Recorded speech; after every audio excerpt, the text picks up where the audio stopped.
चमत्कारी बहू की लालची सास। राजगढ़ की गौरी अपने माता पिता की इकलौती संतान थी। गौरी के पिता मेहनतकश किसान थे। वो सारा दिन खेतों में काम करते। गौरी अपनी माँ का किचन में हाथ बटाती। वो जंगल से लकड़ियां बीनती और माँ के चूल्हे में मदद करती। एक दिन वो जंगल में लकड़ी बीनने गई थी कि तभी उसे रोने की आवाज आती है।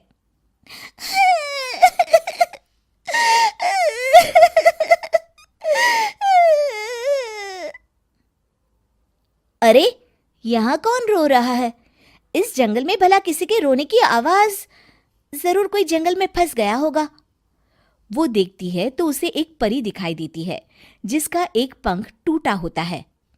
अरे, तुम कौन हो और क्यों रो रही हो? मैं परीलोक की रानी हूँ। पृथ्वीलोक में घूमने आई थी, लेकिन देखो ना, मेरे पंख ही टूट गए। अब मैं कैसे उड़ान भरूंगी? अरे, इसे जोड़ना तो आसान है। रुको, मैं अभी जोड़ देती हूँ। ये कहकर गौरी लकड़ी और रस्सी की सहायता से पंखों को जोड़ देती है। परी अपने जुड़े हुए पंखों को देखकर खुश हो जाती है और गौरी को वरदान देती है कि वो पूर्णिमा की रात किसी भी चीज को हाथ लगाएगी तो वो सोने की हो जाएगी। लेकिन गलती से अगर उसने किसी इंसान को छू लिया तो वो अगली पूर्णिमा तक सोने का ही रहेगा। गौरी घर आती है और सारी बात अपने माता पिता को बताती है। गौरी की माँ उसे कहती है, तू भी ना गौरी, सारा दिन परियों की कहानियां पढ़कर स्वप्न लोक में ही रहती है। नहीं माँ, मैं सच बोल रही हूँ। देखो, आज पूर्णिमा की रात है ना, इसलिए डर के मारे मैं कोई सामान भी नहीं छू रही हूँ। अच्छा, ऐसी बात है बिटिया रानी, तो जरा इस घड़े को हाथ लगा दे। गौरी घड़े को जैसे ही हाथ लगाती है वो सोने का हो जाता है। गौरी के माता पिता घड़े को देखकर हैरान रह जाते हैं। अगले दिन गौरी के पिता उस घड़े को सुनार के पास बेचने जाते हैं तो रास्ते में उन्हें कंचा काकी मिलती है। वो सोने का घड़ा देखकर गौरी के पिता से पूछती है, अरे गौरी के बापू, ये पीतल तो बड़ा चमक रहा है। अरे काकी, ये पीतल नहीं, सोना है, सोना। बेचने ले जा रहा हूँ। अरे, कहीं कोई लॉटरी लग गई है क्या?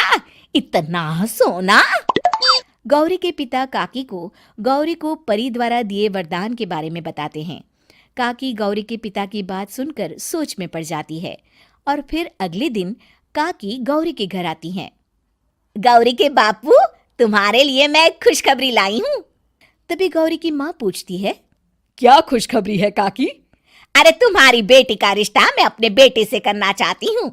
अरे, कब तक अपनी सयानी लड़की को घर पर बिठा कर रखोगी? हाँ, देखो काकी, मैं ऐसे ही व्यक्ति से अपनी बेटी की शादी कराऊंगा जो गौरी के वरदान से नहीं, उसके गुणों को समझे।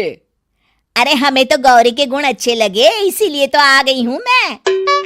फिर गौरी के माँ बाप मान जाते हैं और उसकी शादी काकी के बेटे से हो जाती है। अगले दिन, अरे गौरी, कल पूर्णिमा की रात है।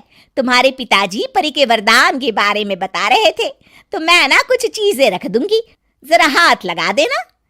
तभी गौरी का पति वहां आ जाता है और अपनी माँ से कहता है, माँ, क्या जरूरत है गौरी के वरदान को इस्तेमाल करने की?